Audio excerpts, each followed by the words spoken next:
Waalaikumsalam warahmatullahi wabarakatuh.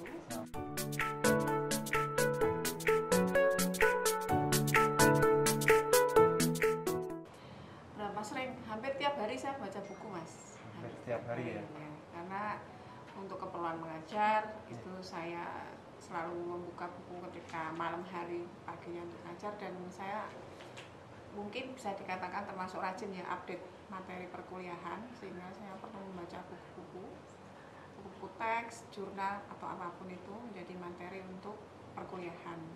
Di samping juga untuk riset, Mas. Jadi kebetulan saya juga melakukan beberapa penelitian ya, sehingga itu yang memaksa saya juga untuk harus banyak membaca buku.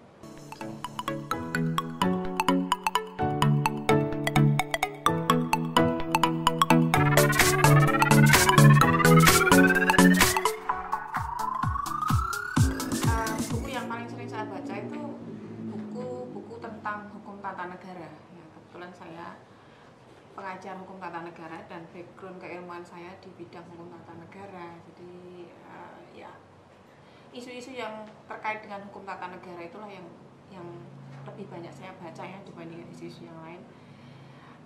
Yang terkait dengan hukum tata negara banyak, Mas. Jadi ada tentang hukum konstitusi, ada hak asasi manusia, lalu ada tentang politik hukum, ya kan? Dan hukum perundang-undangan. Nah, itulah buku-buku yang sering saya baca. Itu semua berada di bidang hukum tata negara sebenarnya.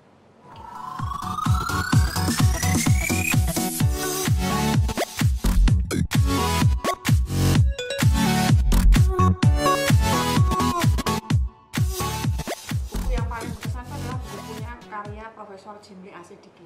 Saya termasuk kolektor dari buku-buku beliau ya. Dan buku yang berkesan yang pertama kali saya baca karya Prof. Jim itu adalah buku yang buku yang berjudul tentang kelembagaan negara.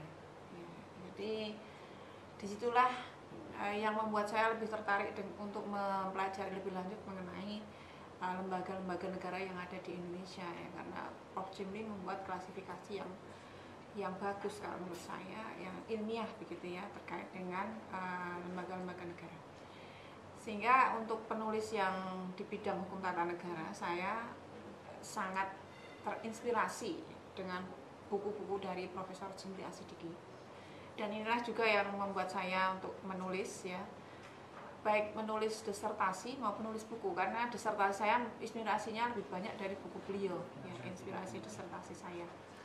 Lalu kalau buku di bidang lain itu bukunya Profesor Sajipto Harjo. Saya juga termasuk kolektor bukunya Prof. Cip ya.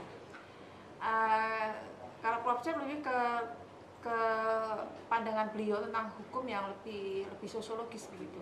Sehingga ini perspektif yang lain dari hukum itu sendiri. Jadi kalau bukunya Prof. Jim memang sangat normatif, sementara bukunya Prof. Cip itu sangat sosiologis.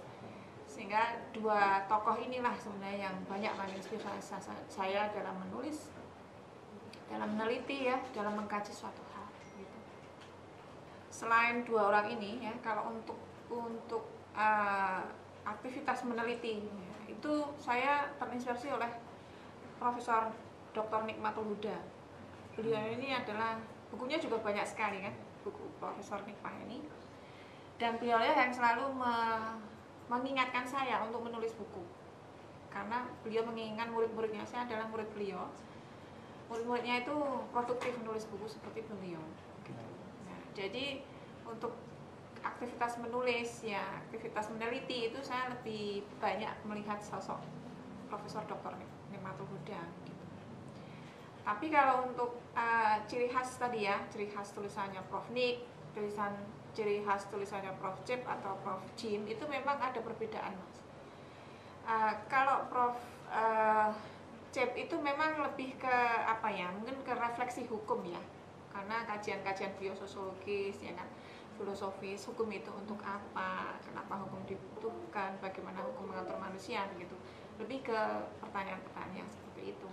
Sementara kalau Prof. Jim ini kan kajian konstitusionalnya tuh kuat sekali. Jadi beliau kalau menulis segala sesuatu itu pasti berdasarkan konstitusi. Nah inilah yang sangat menarik itu untuk saya baca, karena setiap kali buku beliau muncul, buku baru dari Prof. Jim itu pasti dia akan basic ya, atau dasar elaborasi dalam buku-buku beliau ini adalah mengupas pasal-pasal dalam konstitusi. Sementara kalau Prof. Nick ini lebih variatif ya, karena Prof. ini juga seorang peneliti. Jadi beliau juga banyak menuangkan hasil-hasil penelitian beliau ke buku-buku beliau, sehingga mungkin kalau kita lihat konsistensi ya, tema bukunya itu Prof. Jim sangat konsisten, Prof. Jim juga. Sementara Prof. Nick, saya tidak mengatakan tidak konsisten ya, tapi beliau lebih bervariatif karena beliau menuliskan berdasarkan riset-riset beliau. Masih tetap di bidang hukum tata negara ya, tapi memang buku-buku beliau lebih variatif ya.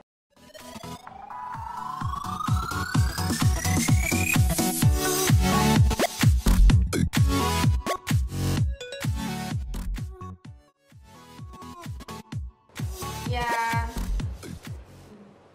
buku adalah jendela dunia ya. Itu mungkin ungkapan masa lalu ya, tapi kalau anak-anak milenial, internet adalah jendela dunia. Tetapi buku ini sebenarnya menjadi teman kita yang paling baik dan paling setia, dan tidak akan pernah komplain buku ini. Jadi buku ini juga menjadi sumber inspirasi, jadi dicintailah buku ya. Bacalah buku setiap hari ya. Sesempat apapun ya, dan jangan lupa membaca Al-Quran juga ya. Itu juga penting gitu loh.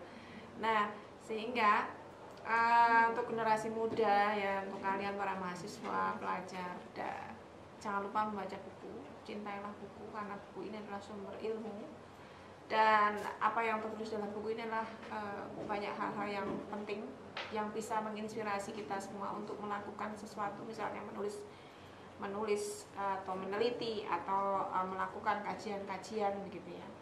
Nah, sehingga bacalah buku